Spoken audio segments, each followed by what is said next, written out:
Hello class, welcome back बच्चों। तो बेटा हम बात कर रहे थे फाइनेंशियल मार्केट की केस स्टडी की। बिल्कुल लेटेस्ट बुक मेरे पास है बेटा, और case study number additional question में 5। बेटा मेरे पास जो बुक है page number 304, case study number 5 additional question. आपके पास कोई भी बेटा एडिशन की बुक है, एडिशनल क्वेश्चन का 5 ही होगा आपकी बुक में। ये मैं बता रहा हूं बेटा, केस स्टडी की स्टार्टिंग है after doing a course in online trading. मेरी केस स्टडी करें स्टार्ट। चलो जी बेटा, केस स्टडी पढ़ने का तरीका अपना वही है बेटा। अगर बड़ा केस है तो रिक्वायरमेंट को पहले पढ़ेंगे, बाद में पढ़ेंगे केस। अगर छोटा केस है, जैसे कि इस क्वेश्चन में 4 लाइन का केस है, डायरेक्ट पढ़ते हैं जी। कहता है after doing a course in online trading Arsh started an online portal for stock trading under the name investment guru. ठीक है जी। He met his school friend Ajay after a long time in a bank where Ajay had come to open a demat account. ठीक है जी, अजय आया, उसका friend demat account खुलवाने आया हुआ है। Arsh Ajay to invest in forthcoming IPO of a blue chip company whereas Ajay was inclined to buy existing security of other company to build his investment portfolio। बेटा अर्श ने बोला अजय को कि एक IPO आ रहा है, IPO में इन्वेस्ट करेंगे। IPO मतलब ऑफर थ्रू प्रोस्पेक्टस का दूसरा नाम होता है बेटा। प्राइमरी मार्केट का मेथड ऑफ फ्लोटेशन पहली हेडिंग है ऑफर थ्रू प्रोस्पेक्टस। वहां पे मैंने अदर नेम लिखवाया था, पब्लिक ऑफर भी बोलते हैं उसको, प्यार से IPO भी बोलते हैं, इनिशियल पब्लिक ऑफर भी बोलते हैं। अर्श ने अर्ज की बेटा अजय को कि IPO आ रहा है, IPO में इन्वेस्ट करेंगे, जबकि अजय ने कहा IPO छोड़, हम क्या करेंगे, एग्जिस्टिंग सिक्योरिटी खरीदेंगे, बेचेंगे। एग्जिस्टिंग सिक्योरिटी कहाँ बिकती हैं भाई? स्टॉक एक्सचेंज, सेकेंडरी मार्केट में बिकती हैं बेटा। और बेटा जब IPO की बात चल रही है तो बात चल रही है किसकी? प्राइमरी मार्केट की। हो गया मेरे हिसाब से तो क्वेश्चन खत्म। A requirement identify the 2 different type of capital market being referred to by quoting line from the above para. बेटा जो थर्ड लाइन है Arsh Ajay to invest in a forthcoming IPO of a blue chip company, ये है primary market. और आगे बेटा जितनी बात है वो सब है सेकेंडरी मार्केट। और बी पार्ट बोलता है दोनों के बेसिस, दोनों के बीच में 4 डिफरेंस लिख दो बेटा। तो बेटा बिना बेसिस के डिफरेंस मत लिखना, मैं आपको बता देता हूँ मैंने नोट्स में क्या किया हुआ है। मैंने लिखा हुआ है difference between primary market and secondary market, और लिखा हुआ है फ्रॉम NCERT। ये आपको NCERT से रीड करना है, कोई भी प्रॉब्लम आ जाए मैं बैठा हूँ, आएगी नहीं प्रॉब्लम, आएगी नहीं प्रॉब्लम, लेकिन NCERT के बेसिस जरूर याद रखने हैं।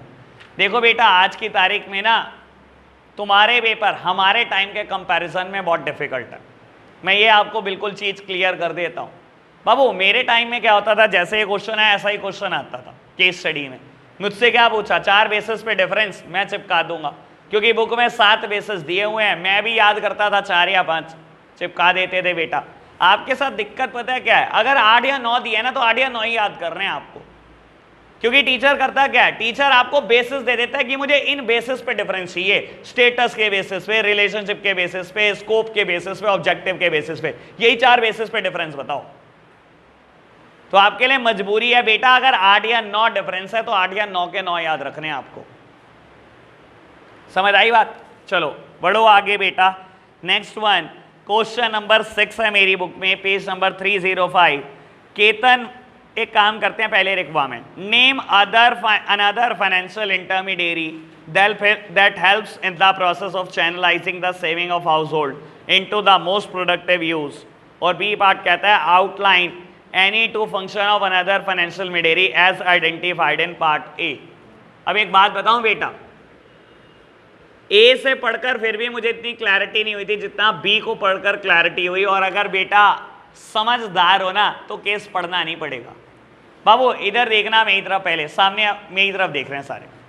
ए रिक्वायरमेंट क्या कहती है? ए रिक्वायरमेंट बोलती है अनदर फाइनेंशियल इंटरमीडिएरी का नाम लिख दो। मैं आपको बता देता हूं, very first topic of the financial market मैंने फाइनेंशियल इंटरमीडिएशन प्रोसेस डिस्कस किया था आपके साथ, याद है आपको? हाउस होल्ड पैसा इन्वेस्ट करते हैं बैंक में और बैंक लैंड कर देता है, ठीक है ना। फर्म क्या करती है बेटा, शेयर इशू करती है, यूजिंग फाइनेंशियल मार्केट शेयर को ये बाय कर लेते हैं, और अगर ये बाय करते हैं तो ये पेमेंट करते हैं और पेमेंट यहाँ पहुंच जाती है। ये सारी बात हुई थी। 2 ही फाइनेंशियल इंटरमीडिएरी हमारे पास, एक बैंक और एक फाइनेंशियल मार्केट। इसने कहा अनदर फाइनेंशियल इंटरमीडिएरी का नाम लिखो। अब यहां पर तो मैं चक्कर आ गया, मैंने कहा केस पढ़ना पड़ेगा, अगर बैंक का डिस्कशन हो रहा होगा तो नाम लिखूंगा फाइनेंशियल मार्केट, अगर फाइनेंशियल मार्केट का डिस्कशन हो रखा होगा तो नाम लिखूंगा बैंक। मुझे क्लैरिटी नहीं मिली ए पार्ट से, लेकिन बी पार्ट में इसने कहा जो आपने ए पार्ट में आइडेंटिफाई करा ना उसके 2 फंक्शन लिख देना। भाई मेरे कोर्स में ना बिजनेस स्टडीज में बैंक के फंक्शन नहीं है, फाइनेंशियल मार्केट के फंक्शन है, यानी कि ए पार्ट का आंसर फाइनेंशियल मार्केट है और बी पार्ट का आंसर फाइनेंशियल मार्केट के 2 फंक्शन। कौन पढ़ेगा केस? समझदारी दिखाओगे तो इतना टाइम सेविंग होगा बिजनेस स्टडीज में, आप सोच नहीं सकते। क्लियर बात? पढ़ू तो ना, अब केस पढ़ लोगे ना खुद। चलो बेटा आगे बढ़ते हैं। 7th वन, ये working of a demat system पे है। मैंने डीमैट सिस्टम पे बहुत सारी बातें कर ली हैं, समझ में आ जाएगा पढ़कर, ठीक है? आगे बढ़ो बेटा। बीएससी के ऊपर केस स्टडी है, चलो ये पढ़ते हैं। पहले रिक्वायरमेंट, ऐसा हो सकता है केस ही ना पढ़ना पड़े। पहले requirement, name the organization that regulate the working of stock exchange in India. SEBI कौन रेगुलेट करता है इंडिया में? 23 के 23 स्टॉक एक्सचेंज का रेगुलेटर है SEBI. B part, state any 3 function perform by stock exchange. Sir 6 function पढ़े हैं मैंने बाबू स्टॉक एक्सचेंज के, 3 फंक्शन। जल्दीबाजी मत करना कहीं सेबी के फंक्शन चिपका दो, क्योंकि हमारे दिमाग में बेटा बड़ी खुरापात होती है, पेशेंस लेवल बिल्कुल 0, क्वेश्चन ढंग से पढ़ते नहीं हम। 3 फंक्शन ऑफ स्टॉक एक्सचेंज 6 पढ़े हैं बेटा। चलो जी C part, give any 2 advantage of screen based trading. बेटा हमने पढ़ा screen based trading. Screen based trading मतलब ऑनलाइन ट्रेडिंग को बोलते हैं।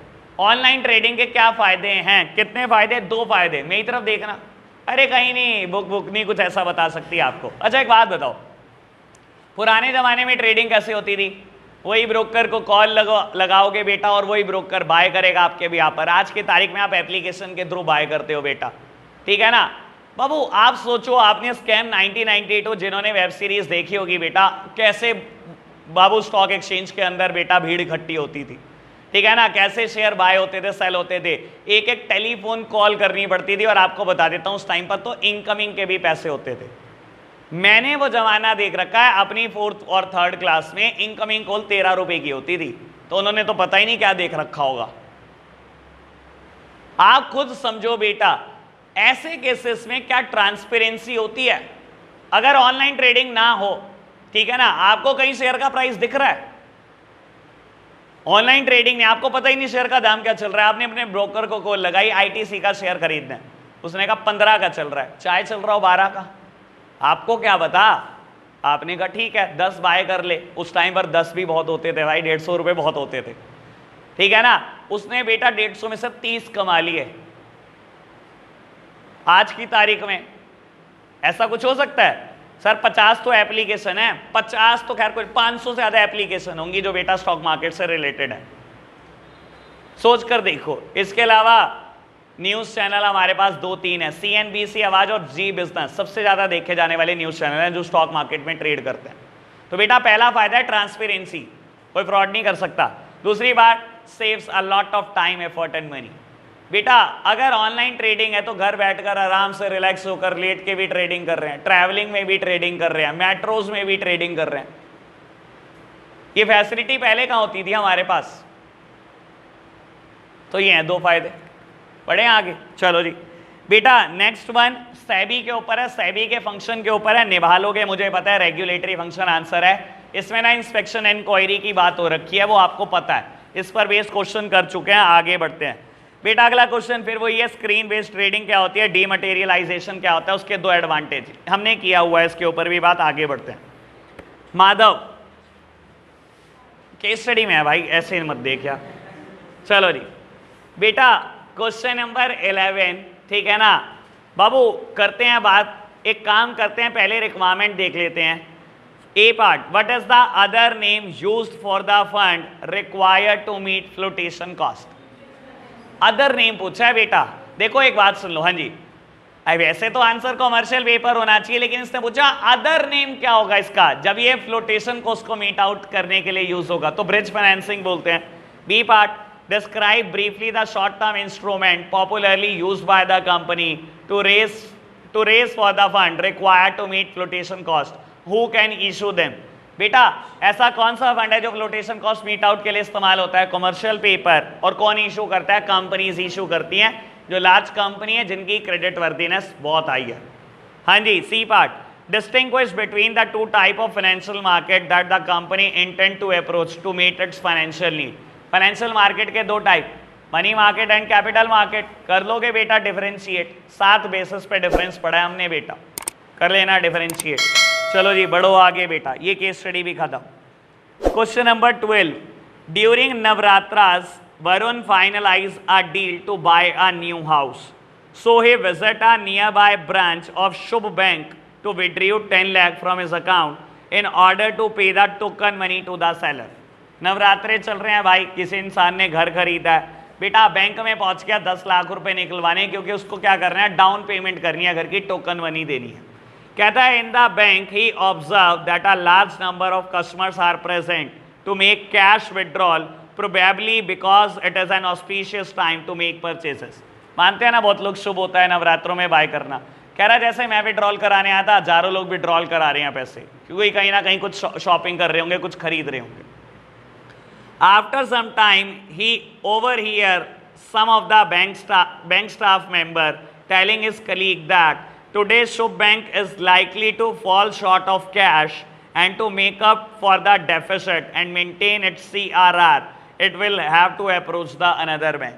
एक बैंक के स्टाफ, अरे हाँ बिल्कुल, एक बैंक के स्टाफ ने दूसरे बैंक के स्टाफ को क्या बोला, क्या जैसा हो सकता है हमारे पास कैश की शॉर्टेज हो जाए, as well as CRR maintain करने के भी पैसे ना हो। पूरा पूरा हिंटा कॉल मनी का। A part, identify the instrument that Shubh bank will use to meet it short term requirement of the fund, call money. और बी पार्ट कहता है 3 फीचर चिपका देंगे। Call money is use for inter bank transaction, ठीक है ना बाबू। Maturity period 1 day to 15 days। जिस रेट ऑफ इंटरेस्ट पे बोरो किया जाता है उसको कॉल रेट बोलते हैं। There is a inverse relationship between call rate and call money, and there is a direct relationship between call rate and other short term instruments. Okay बात, बढ़े आगे बाबू। ये पहला फंक्शन है जो सेबी के, ये पहली केस स्टडी है जो सेबी के डेवलपमेंट फंक्शन पे है। और मैंने कहा था रेयर ऑफ द रेयरेस्ट पूछे जाने वाला फंक्शन है, लेकिन बहुत टाइम के बाद ये केस स्टडी दिखाई दी। इसको पढ़ेंगे, आप रीड कर रहे हो, मैं नहीं कर रहा, फटाफट से रीड करना और खत्म करो। बस ये लास्ट केस स्टडी है, उसके बाद आगे बढ़ते हैं।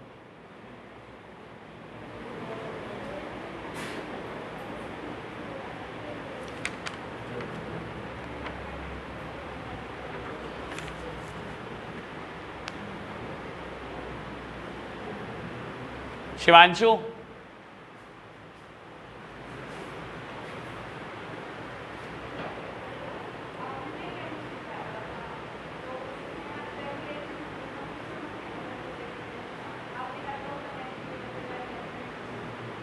चल अभी करेंगे बात, दिखाइयो क्या है। रीड किया आपने, केस स्टडी रीड की, ओके है बात, ठीक है ना। क्वालिफाइंग सर्टिफिकेट मिल रहा है सेबी से बेटा, just like training to the intermediates. याद है डेवलपमेंट फंक्शन में 3 फंक्शन है बेटा। ट्रेनिंग टू द इंटरमीडिएट्स की बात है, वो प्रमोशन ऑफ फेयर ट्रेड की बात है और रिसर्च की बात है। ये ट्रेनिंग टू द इंटरमीडिएट्स है, ठीक है ना। सेबी एक कोर्स ऑर्गेनाइज कर रहा है, वो कोर्स क्लियर करने पर आपको क्वालिफाइंग सर्टिफिकेट मिलेगा फ्रॉम द रेगुलेटर्स।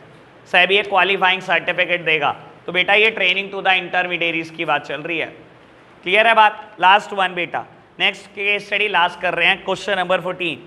आफ्टर चलो पहले requirement. A part, what is the name given to the intermediaries like GoLucky who serve as a link between the investor and the depository? बेटा मैं नहीं जानता GoLucky क्या है, case में पता लगेगा, लेकिन मैं ये जरूर जानता हूं। इधर देखना, कल मैं ये बात बोल चुका हूं, आपको ध्यान होना चाहिए। बेटा कौन लिंक होता है इन्वेस्टर और डिपॉजिटरी के बीच में?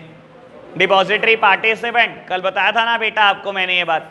B part, name the depositories operating in India. 2 हैं, NSDL and CDSL। Full form National Security Depository Limited, Central Depository Services Limited. वैसे लोग सिक्योरिटी लिमिटेड भी बोलते हैं, पर आप सर्विसेज लिमिटेड ही बोला करो।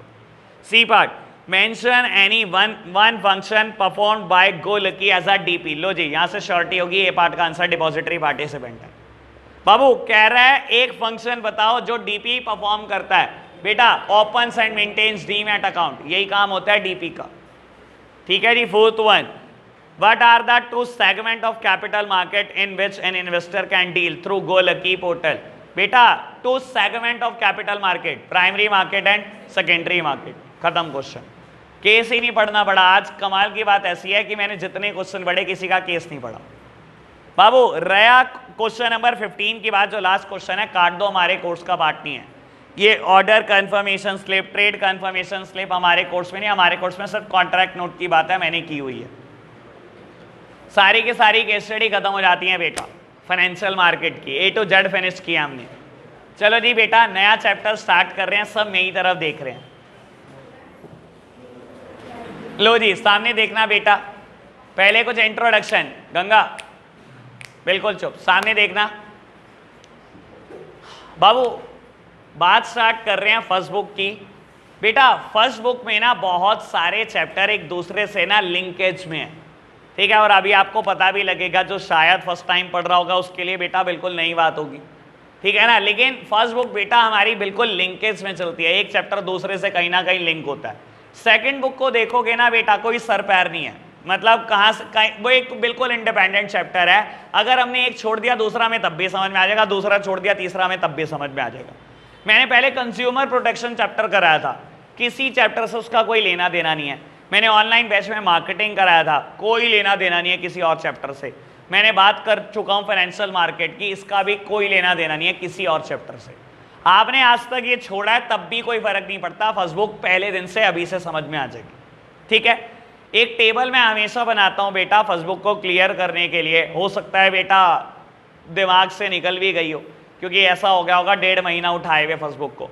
तो आज दोबारा से एक बार उसकी चर्चा करते हैं और एक नया चैप्टर स्टार्ट करते हैं, ठीक है जी। अगर मैं मैनेजमेंट के फंक्शन की बात करूं तो मैंने प्लानिंग और कंट्रोलिंग 2 चैप्टर कराए हैं अभी तक आपको, और प्रिंसिपल ऑफ मैनेजमेंट और बिजनेस एनवायरनमेंट। टोटल 4 चैप्टर हुए हैं फर्स्ट बुक में, अभी 4 रहते हैं और 4 रिवाइज कर रहे हैं। मेरे हिसाब से मेरा टारगेट अभी ये है, ठीक है जी। चलो लो प्यारे बच्चों सामने देखना,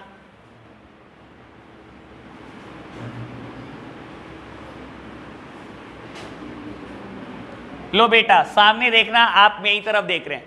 बेटा हमारे कोर्स में ना पहला चैप्टर है मैनेजमेंट, ऑल्दो मुझे मैनेजमेंट स्टार्ट नहीं करना, लेकिन मैं हल्का सा इंट्रोडक्शन देता हूं और धीरे धीरे बातों को आगे बढ़ाता हूं। मैनेजमेंट क्या चीज होती है बेटा? देखो ट्रेडिशनली मैनेजमेंट को कैसे डिफाइन किया गया था, पुराने जमाने में लोग बोलते थे बेटा art of getting things done through other, दूसरों से काम निकलवाना मैनेजमेंट है, ठीक है ना। और बेटा आपको पता भी है मैनेजर की जॉब, जिस मर्जी जगह मैनेजर हो बेटा दुनिया में, आप होटल में मैनेजर हो, आप किसी ऑर्गेनाइजेशन में मैनेजर हो, आप स्कूल में मैनेजर हो, जहां मर्जी आप मैनेजर हो, मैनेजर की जॉब ही यही होती है कि दूसरों से काम निकलवाना। खुद मैनेजर कभी कुछ नहीं करता। आप देखते होंगे जब होटल्स में जाते होंगे, कोई पार्टी अटेंड करते होंगे, तो कहीं ना कहीं सारे वेटर्स के ऊपर एक GM होता है बेटा, जो कहीं ना कहीं उनको गाइड करता रहता है, ये ऐसे करो ये ऐसे करो, लेकिन खुद कुछ नहीं करता। बेटा मैनेजमेंट क्या होता है? Art of getting things done through other, दूसरों से काम निकलवाने की कला को बोलते हैं बेटा मैनेजमेंट। ये ट्रेडिशनल डेफिनेशन है बेटा। मॉडर्न जमाने में क्या डेफिनेशन है, हमारे जमाने में क्या डेफिनेशन है बेटा? डेफिनेशन सेम है लेकिन 2 वर्ड ऐड कर दिए। आज भी बेटा मैनेजमेंट यही होता है कि दूसरों से काम निकलवाना है, लेकिन बोला गया एफिशिएंटली और इफेक्टिवली निकलवाना है। लो प्यारे बच्चों सामने देखना बेटा, इन दोनों वर्ड की बड़ी इंपॉर्टेंस है बेटा आपके फर्स्ट बुक में।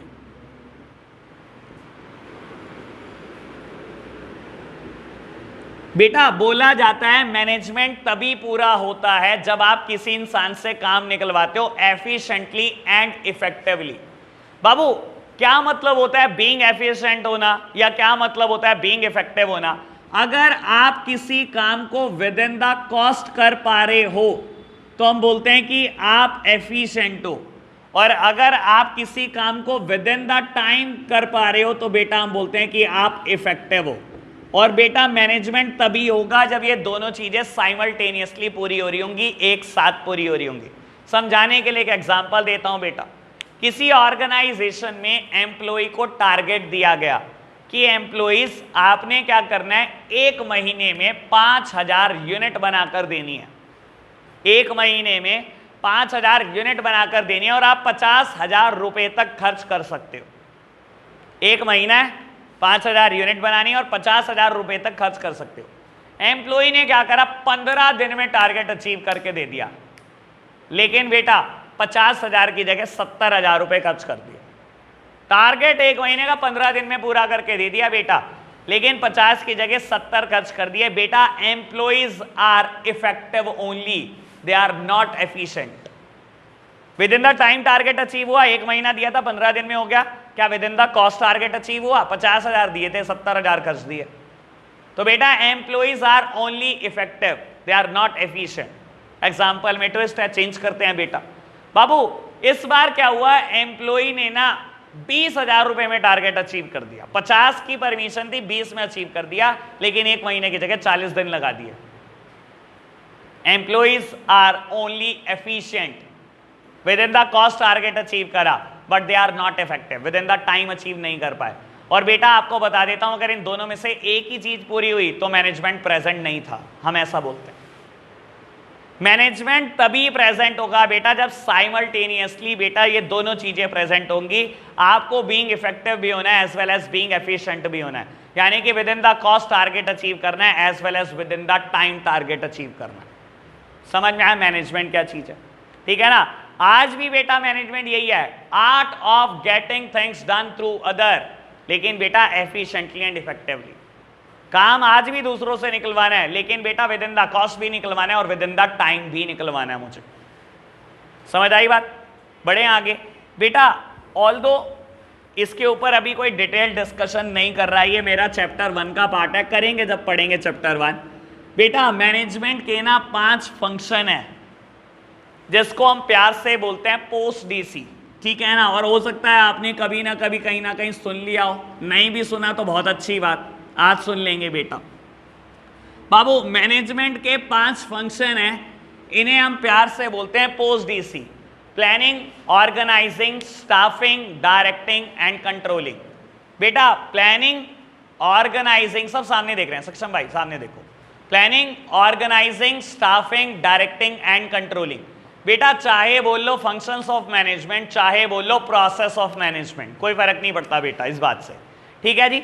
बाबू इन 5 फंक्शन के ना अलग अलग काम है।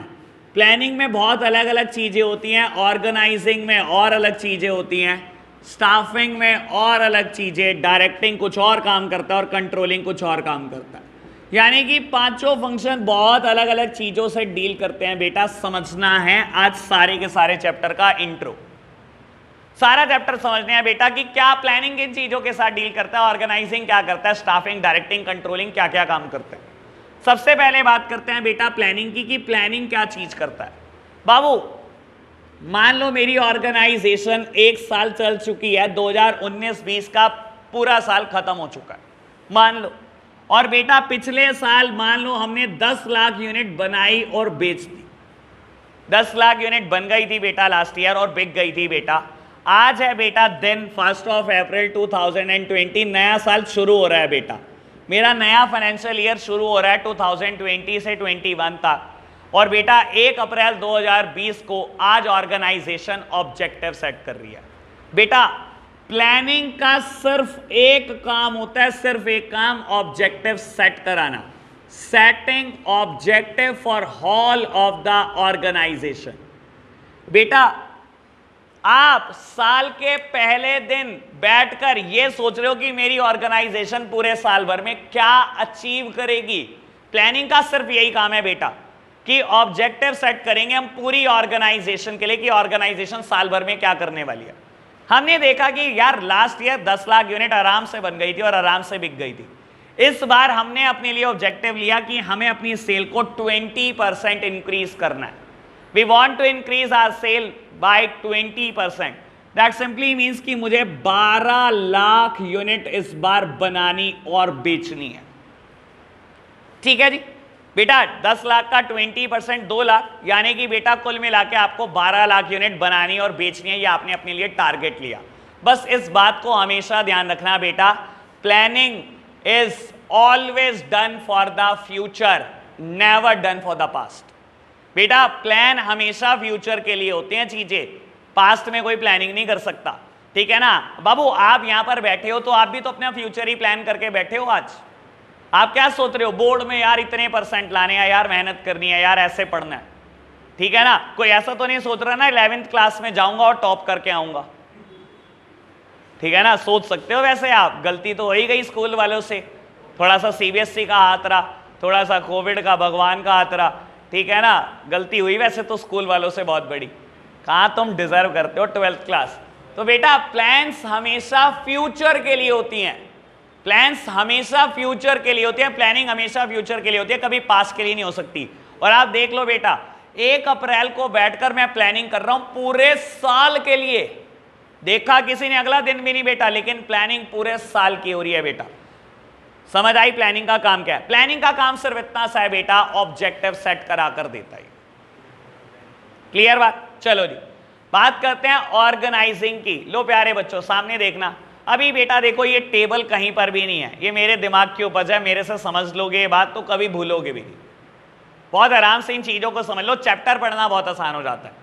बेटा मैं बात कर रहा हूं ऑर्गेनाइजिंग की। ऑर्गेनाइजिंग में क्या होता है बेटा, ऑर्गेनाइजिंग में आप रिसोर्सेस को इकट्ठा करते हो, लेकिन ह्यूमन रिसोर्स की कोई बात नहीं करते। लो प्यारे बच्चों सामने देखना, बेटा प्लान्स कर लिया आपने सेट, गोल बना लिया अपना कि मुझे 12 लाख यूनिट इस बार प्रोड्यूस करनी है और सेल करनी है, ठीक है। बाबू ऑर्गेनाइजिंग में क्या करते हो, इस ऑब्जेक्टिव को अचीव करने के लिए जो रिसोर्सेस चाहिए वो इकट्ठा करते हो। नाम ही क्या है, ऑर्गेनाइजिंग, ऑर्गेनाइजिंग ऑफ रिसोर्सेस। सारे रिसोर्सेस इकट्ठे करने शुरू कर दो जो इस ऑब्जेक्टिव को अचीव करने के लिए चाहिए।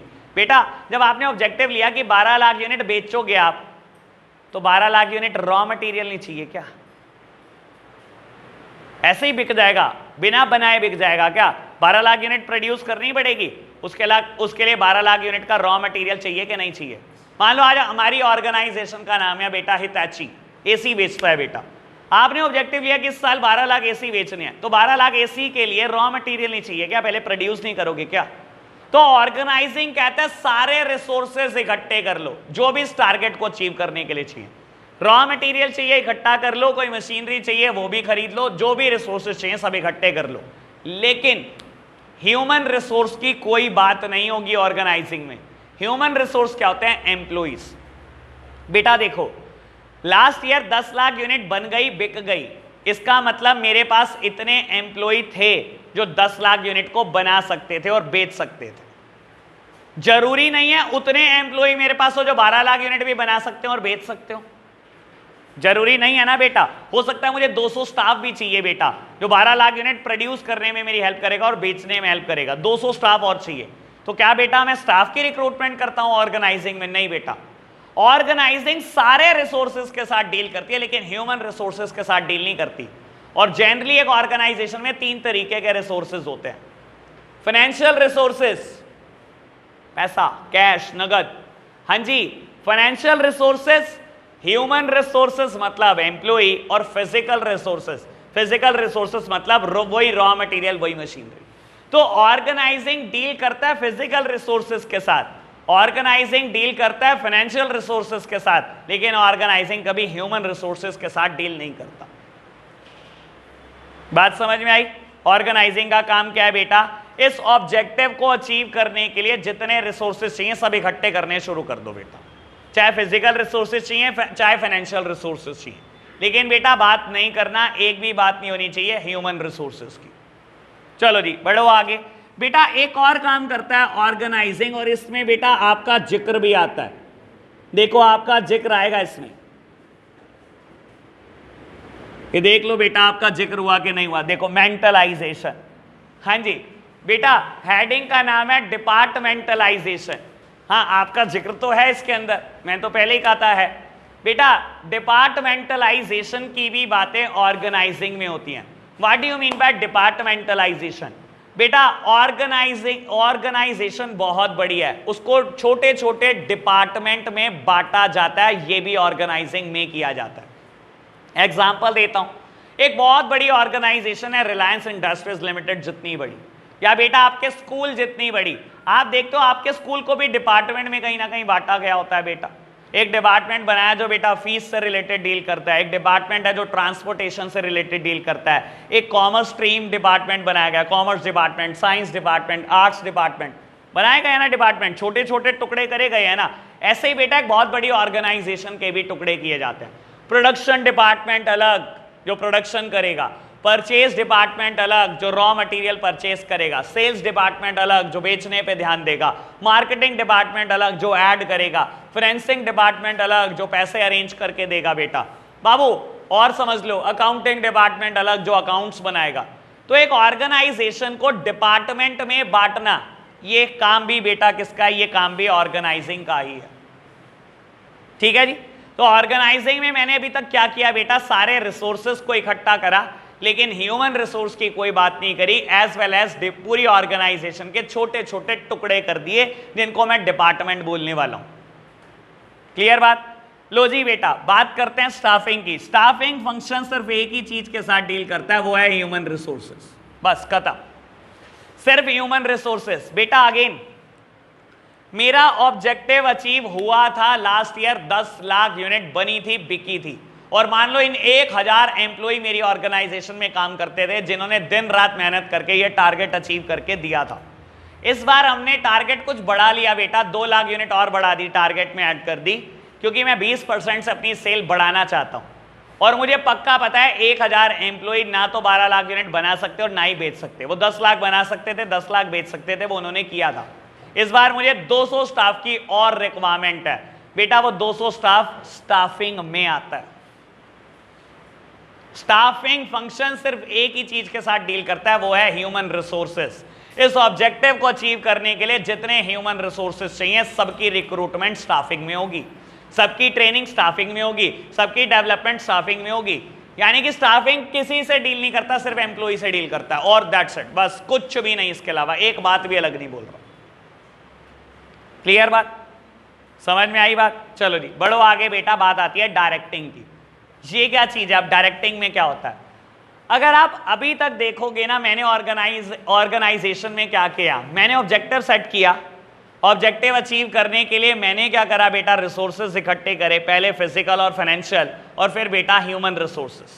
मैंने अभी तक यही तीनों काम करे बेटा। क्या एक्चुअल प्रोडक्शन स्टार्ट किया मैंने, या एक्चुअल वर्किंग स्टार्ट की? नहीं। टारगेट सेट हो गया, रिसोर्सेज इकट्ठे कर लिए, अगेन ह्यूमन रिसोर्सेज इकट्ठे कर लिए। बेटा टारगेट कैसे अचीव होगा? अगर सिर्फ रिसोर्सेज इकट्ठे करते रहोगे, ऑब्जेक्टिव सेट करते रहोगे, टारगेट अचीव हो जाएगा? कहीं ना कहीं एक्चुअल वर्किंग करनी पड़ेगी बेटा। ऐसा बोला जाता है directing initiates action. Directing initiates action, that simply means कि एक्चुअल वर्किंग डायरेक्टिंग से स्टार्ट होती है। यानी कि बेटा प्रोडक्शन और सेल्स यहां से शुरू होगा। जो भी टारगेट अचीव कर रहे हैं बेटा, उसके लिए एक्शन यहां से लिया जाएगा। नाम क्या है? Directing initiates action. Actual working starts from directing only. And last one is controlling. बेटा कंट्रोलिंग का अगर डिक्शनरी मीनिंग देखोगे तो इसका मतलब होता है मॉनिटरिंग करना, ठीक है ना। और बोलता हूं बेटा, आज 31 मार्च 2021 फाइनेंशियल ईयर का लास्ट दिन आ चुका है। इधर देखो, मैंने टारगेट सेट किया था बेटा 2020-21 के लिए, 2020-21 के लिए करा था ना 1 अप्रैल को बैठकर। पूरा साल बेटा हम एक्चुअल वर्किंग करते रहे, प्रोडक्शन करते रहे, सेल करते रहे, प्रोडक्शन करते रहे, सेल करते रहे, ठीक है जी। आज साल बीत गया बेटा, आखिरी दिन है, और बेटा आज क्या निकल कर आएंगी? आज निकल कर आएंगे आपकी एक्चुअल परफॉर्मेंस। आज पता लग जाएगा कि पूरे साल भर क्या काम हुआ। और मैं क्या करता हूं बेटा, कंट्रोलिंग में ही इन एक्चुअल परफॉर्मेंस को कंपेयर करता हूं विद स्टैंडर्ड्स। बेटा मेरी एक्चुअल परफॉर्मेंस निकल कर आ गई, मान लो बेटा 11.5 लाख यूनिट बनी और बिक गई, 11.5 लाख यूनिट बन गई और बिक गई बेटा। लेकिन मेरा टारगेट क्या था, मेरा स्टैंडर्ड क्या था? मेरे लिए टारगेट था 12 लाख यूनिट। यही था ना टारगेट। टारगेट कहां सेट होता है बेटा? Always and always in the planning. Target हमेशा सेट होते हैं बेटा प्लानिंग स्टेज पर। प्लानिंग स्टेज पर टारगेट सेट हुआ था 12 लाख यूनिट बनानी और बेचनी है।